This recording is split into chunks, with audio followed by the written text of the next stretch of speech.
আসসালামু আলাইকুম ভিউয়ার্স, আজকে গুরুত্বপূর্ণ একটা ভিডিও আপনাদের সামনে লইয়া আইছি। যেহেতু আমরা মুসলমান হিসাবে আমরার করণীয় কর্তব্যটা খানো, আমরা কিন্তু আজকে একটা জিনিসের উপরে সীমাবদ্ধ, যেন কিলা খাইতাম, কিলা বাঁচতাম, কিলা নিজের ফ্যামিলি, কিলা নিজের গড় বাঁচাইতাম, হালেকে আমরা হিন্দুস্তানের জমিনে আমরা তাকে আমরা দেশের কারণে একটা কিছু করা আমরা লাগি ইমানি কর্তব্য, ইমানি ফরিজা বনে। আজকের ডেটে নয়া একটা আপডেট আপনাদের দেই যে মসজিদর ইমাম হল যারা আছেন এরাও কিন্তু এরা বড় মানে আজীব আন্দাজে মোটামুটি মানুষের উৎসাহিত করা হওয়ার যে আপনারা জানেন ওয়াকফ সম্পত্তি যেটা আছে ভারতবর্ষের মধ্যে, হিন্দুস্তানের জমিনের মধ্যে মানুষের ডোনেট করছে, ইয়ানি উম্মতর ফায়দার লাগি, আমরার ফায়দার লাগি। যেমন মুসাফিরখানা, যেমন আপনার মসজিদ, মাদারিস, খানখা বগায়রা ইত্যাদি, ওটা ফায়দার লাগি মানুষের জায়গা ডোনেট করছে। আজকে দুর্ভাগ্যজনক হইলে এটাও সত্য, আমরার যে মৌজুদা যে সরকার, এই সরকারের গলত নিগাহ ইয়ানি বদনজরি এই জিনিসের মধ্যে আই গেছে। ইহা থেকে আমরা শুনলে অবশ্য আপনারা আরও আজীব যাইবা যেন এই যে 9 লাখ একর জমিন, অন্ততপক্ষে আমার মাথা হয়তো তোরা একটু উঁচ নিচ হইতে পারে, আমরা একটা ভিডিও লাগাইম, অবশ্যই আপনারা দেখবা, দেখলে অবশ্য বুঝতে পারবা যেন আমরা করণীয় কর্তব্যটা কোথায় বা কোন জায়গার মধ্যে। ইমানি ফরিজা ইমানি কর্তব্য, একটা স্ক্যান করতে, একটা ক্লিক করতে, ক্লিক করে নাম লেখতা, আর লেখে হোয়াটসঅ্যাপে গেলে আমরা একটা জিনিস মেসেজ পাঠাই, ওগুলো একটা জিনিস করতা, বস এটা হইলে আমরা খুব ইমানি ফরিজা এবং কর্তব্য। ভিউয়ার্স, ভিডিও বেশি লম্বা হয়ে যাবো হিসাবে আমরা লম্বা যাইয়েন না, অবশ্যই একটা ভিডিও লাগাইম, আপনারা ভিডিওর মাধ্যমে দেখবা যেন আজকে আমরা বড় হলে আমরা লাগে কিতা না খতরার, আমরা কিন্তু গরু গুমানির মধ্যে 20 করোড় মুসলমানের মধ্যে যদি 50-60 লাখ মানুষের আমরা এটারে প্রটেস্ট করি না আর জিনিস রুকাই না, আর এই রুকাইতে গিয়ে আমরা একটু প্রটেস্ট করি না, আগবাড়িয়ে আই না, তাহলে কিন্তু আমরা এর থেকে নির্লজ্জতা আর আহমকি আর কিতা হইতে পারে। অবশ্যই আপনারা ভিডিওটা দেখেন, দেখলে অবশ্যই বুঝাইবা। अस्सलाम वालेकुम, मैं एडवोकेट खुर्शीद आलम इस मुल्क के उन 20 करोड़ मुसलमानों के लिए वीडियो बना रहा हूं जो बड़ी चैन की नींद सो रहे हैं।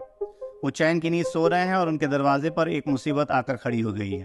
इस बार ये मुसीबत वक्फ अमेंडमेंट बिल 2024 की शक्ल में आया है। बीजेपी गवर्नमेंट ने पार्लियामेंट में मौजूदा वक्फ एक्ट में बदलाव करने के लिए ये बिल पेश किया है। क्या हो जाएगा अगर ये बिल पेश हो गया तो?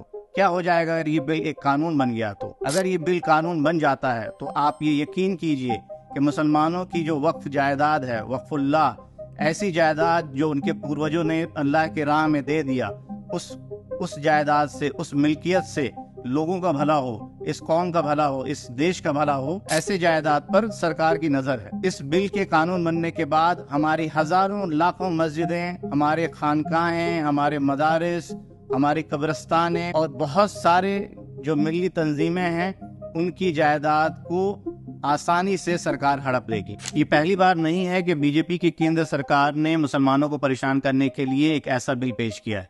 इससे पहले बेशुमार बिल पेश किए जा चुके और वो आसानी से कानून भी बन गया, लेकिन मुसलमान कुछ नहीं कर पाए। खुशी की बात यह है कि इस बार इस बिल को कानून बनने से हम रोक सकते हैं। जब ये बिल पार्लियामेंट में पास किया गया तब अपोजिशन ने बहुत ही जबरदस्त तरीके से इसे रोकने की कोशिश की, जिसके नतीजे में इस बिल को ज्वाइंट पार्लियामेंट्री कमेटी में रिकमेंड कर दिया गया है।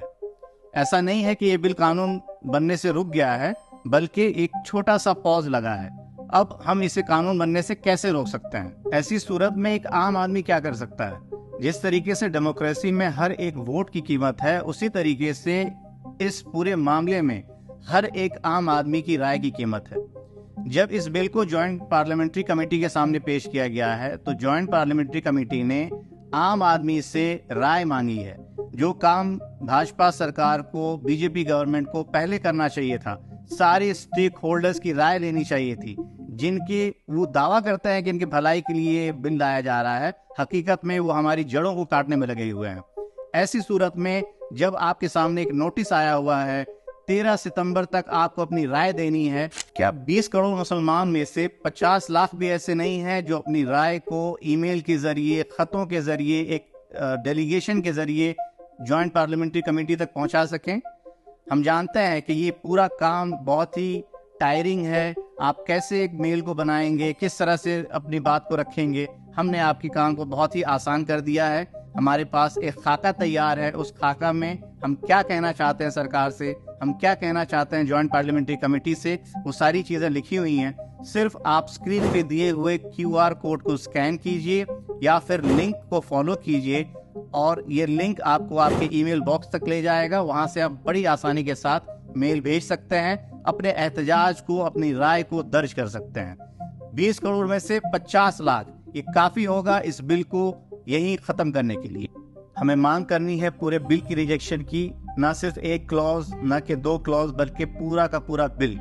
जब जेपीसी ने नोटिस जारी किया तब बहुत सारी ऐसी तंजीमें हैं, बहुत सारे ऐसे इदारे हैं, बहुत सारे ऐसे इंडिविजुअल्स हैं जिन्होंने क्लॉज की आपत्ति जाहिर की, क्लॉज में कमियां ढूंढी, लेकिन हम पूरे बिल को रिजेक्ट करने की मांग करते हैं।